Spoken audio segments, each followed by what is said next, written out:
शिवी, आज आप सेंटर नहीं गई? माँ, मेरा कल एग्जाम है और मुझे उसकी टेंशन हो रही है। मुझे बहुत तैयारी करनी है। मैं कल चली जाऊंगी।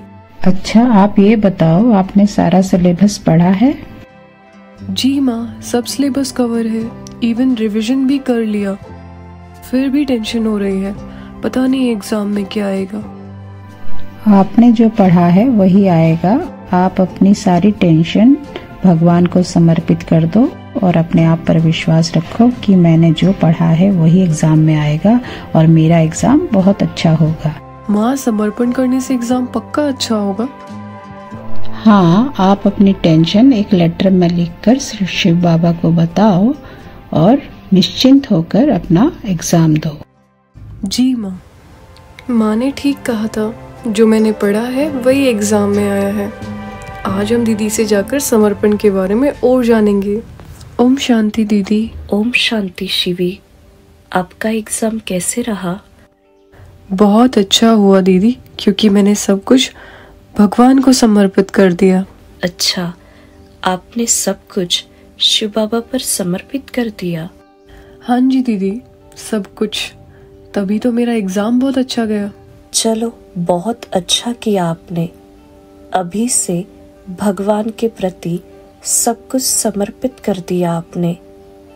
अब आपका सब कुछ इंश्योर हो गया। दीदी, समर्पण का अर्थ क्या होता है? समर्पण का अर्थ बहुत गुह्य होता है शिवे।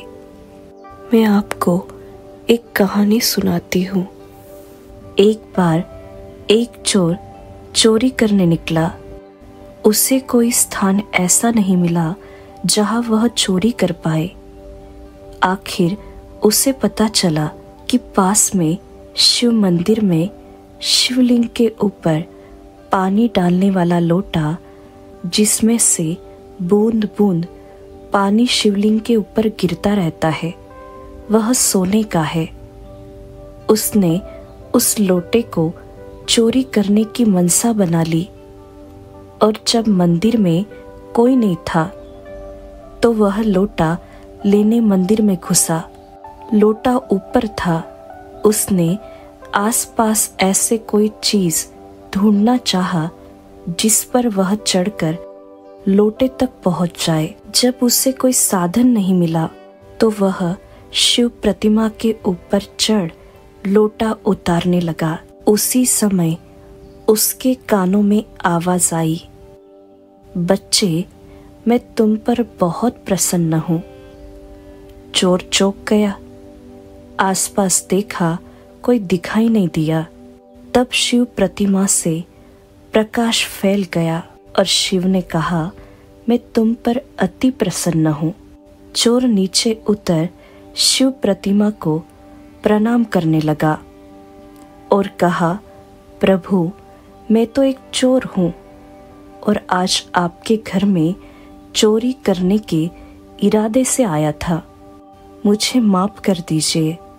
आज से मैं कभी चोरी नहीं करूंगा। तब शिव की प्रतिमा से आवाज आई, बच्चे, मैं तेरे पर इसलिए प्रसन्न हूं क्योंकि मंदिर में बहुत लोग आते हैं। कोई मेरे ऊपर दूध चढ़ाता है, कोई बेलपत्र, कोई फूलमाला, लेकिन आप तो मेरे ऊपर पूरे के पूरे चढ़ गए। इसलिए मैं आप पर बहुत प्रसन्न हूँ। चाहे चोर कितना भी पापाचारी चोर हो, जो अपने जीवन को भगवान पर बलिहार कर देता है, वह महान बन जाता है। उस दिन से वह चोर चोरी छोड़ परमात्मा का सच्चा सच्चा बच्चा बन गया और महान संत कहलाने लगा। तो मेरे कहने का भावार्थ यही है शिवी, परमात्मा पर हमें सच्चे दिल से समर्पण होना है। चाहे हम आत्माएं कैसी भी हो, लेकिन सच्चे दिल से भगवान को कमी कमजोरियां बताकर हम उनकी सच्ची राह पर चले। यही होता है सच्चा समर्पण। जैसे सब ब्रह्मा कुमारियों ने अपना जीवन भगवान के प्रति समर्पित किया है, जिसका मतलब अब हमारा हर कर्म केवल भगवान का कार्य पूरा करने के लिए होगा। दीदी, भगवान का कार्य क्या है? परमात्मा का कार्य है हर आत्माओं को पावन बनाना, सृष्टि पर सुख शांति का राज्य स्थापन करना। यही भगवान का कार्य है। हम सभी आत्माओं को पावन बनाकर बाबा अपने घर ले जाएंगे, मतलब परम धाम लेके जाएंगे। दीदी, लेकिन पावन कैसे बन सकते हैं? शिवी, हम सब राजयोग के अभ्यास द्वारा पावन बनते हैं। इसलिए हम ब्रह्मा कुमारियां सभी को भगवान से कैसे जोड़ना है, यह ज्ञान सब जन तक पहुंचा रहे हैं, ताकि सभी आत्माएं पावन बन घर जा सके। दीदी, क्या इसीलिए आपने इंजीनियरिंग करके भी समर्पण किया है?